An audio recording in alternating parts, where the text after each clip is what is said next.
This video was brought to you by the Daily Briefing. Subscribe for the latest news around the world by clicking the link in the description.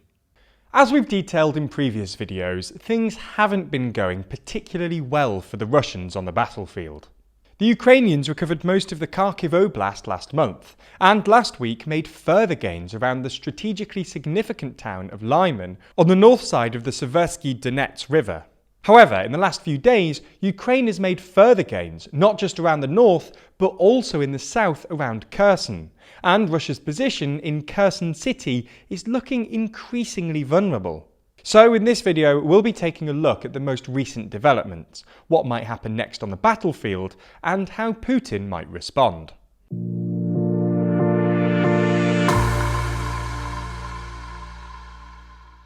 So, before we get into the most recent developments in the south, a quick look at the north. As we explained in our previous video, since the massive Kharkiv offensive, the Ukrainians have been trying to push north of the Seversky Donets River, with a significant focus on Lyman, a small city with a pre-war population of about 25,000 people that lies just a few kilometres north of the river. Lyman had strategic significance because it essentially acted as a transport hub for Russian forces in the rest of Donbas, and the Ukrainians will now be able to use it as a forward operating base for their coming offensive towards Severodonetsk and Lysychansk. The fact that Ukrainians have captured Lyman also relieves some of the pressure on Sloviansk and Kramatorsk, the two remaining Ukrainian holdouts in Donbas, which were previously facing pressure from Russian forces both in the north, coming from Izium and Lyman, and in the east, coming from Severodonetsk and Lysychansk. After weeks of slow but steady progress in the surrounding towns, Ukrainian forces finally surrounded the town on Saturday, forcing a Russian surrender. No one knows quite how many Russian troops were in the city at the time, because some of them apparently fled to the nearby town of Kreminna. But given that there were some 5,000 originally stationed in Lyman, it's safe to assume that it wasn't insignificant. On Sunday, Ukrainian forces then moved northeast from Lyman, capturing the town of Nevsky and blocking off the P66 highway that runs from Svatove to Russia's main supply hub in Donbas, Kreminna. At this point, it's not clear whether the Ukrainians are going to try and take Svatove first before moving on to Kreminna, or just go straight for Kreminna. But if they do succeed in taking Kreminna, Russian forces in Severodonetsk will be under serious pressure, and it's not clear if Russia's logistical operation in the area will even be able to survive.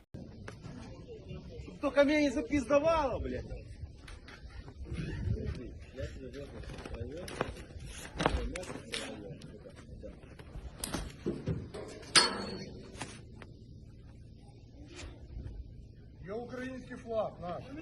Не, 81-я, хлопцы, 81-я.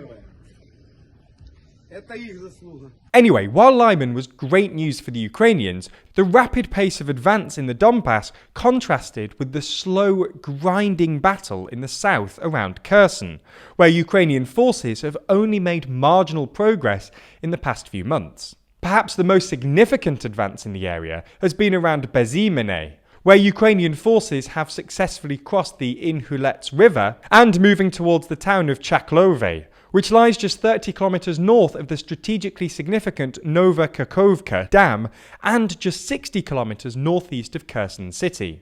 However, in the past few days, the speed of the advance in Kherson has suddenly accelerated. For the last few months, Ukrainian forces have been applying pressure along the 200-kilometer front line of Kherson, which runs from the Nikopol all the way down to Kherson, roughly paralleling the Dnipro River. On Monday evening, the Russian front line in the northeast apparently collapsed under Ukrainian pressure, forcing the Russians to retreat roughly 20 kilometers from Novovozhne-Zenske all the way to Dudcheny, a small town which lies on the bank of the Dnipro. Ukrainian military sources claim that HIMARS systems have destroyed all crossings over the Dnipro, which means that some 20,000 Russian troops could essentially be stuck on the wrong side of the river. At the same time, the Ukrainians have been pressing their advantages in Chaklove, and if they make further progress, they could end up encircling a significant contingent of Russian forces on the Kherson front line. At the time of writing, fighting is apparently continuing around Dudge Cheney, and it's hard to know exactly what's going on because the Ukrainian army has requested an operational silence for intelligence reasons. But it's clear that Russia's front line in Kherson looks more vulnerable than ever. Пане президент, золота балка звільнена Національної гвардії України. Слава Україні! Героям слава! So those are the most recent developments on the ground. In yet more bad news for Putin, the Ukrainians are continuing to press their advantage in the north and finding new weak spots in the Russian front line in the south. This is becoming more and more of a political challenge for Putin. Russian military bloggers are understandably furious about the recent trajectory of the war, and even Russian broadsheets have started commenting on the shortcomings of the Russian forces. So, what happens next? Well, if recent history is anything to go by, we should expect further Ukrainian advances in the coming days. Until the new batch of Russian conscripts arrive, which probably won't happen for at least a couple of months, there's no reason to expect the Russians to put up more of a fight than they have done recently. This presents an interesting dilemma for Putin. His partial mobilization was a clear form of escalation, but it hasn't really had the intended effect. If anything, the Ukrainians have accelerated their advances, and it looks increasingly unlikely that the new Russian conscripts will arrive in time. Putin now has basically two options. He can either accelerate the mobilization, which would essentially involve sending out troops with very little military training, or resort to some form of escalation. Most obviously, nuclear weapons. The first option is risky because it would almost definitely mean far more deaths on the front lines, which would eventually cause a political problem for the Kremlin.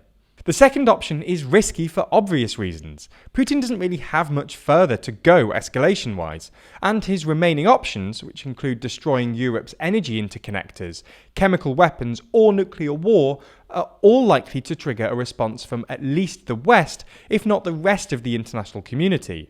All in all, it really does look like we're getting close to the endgame here, and things are moving dangerously quickly.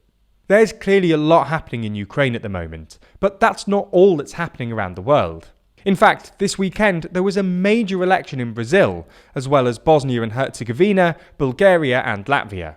We don't have time to cover them all in separate videos, but we did put together an election special over on the Daily Briefing.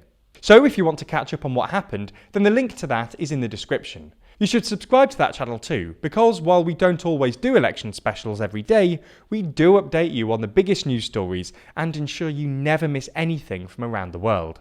Or listen through your favourite podcast app and never feel left behind by the news cycle again.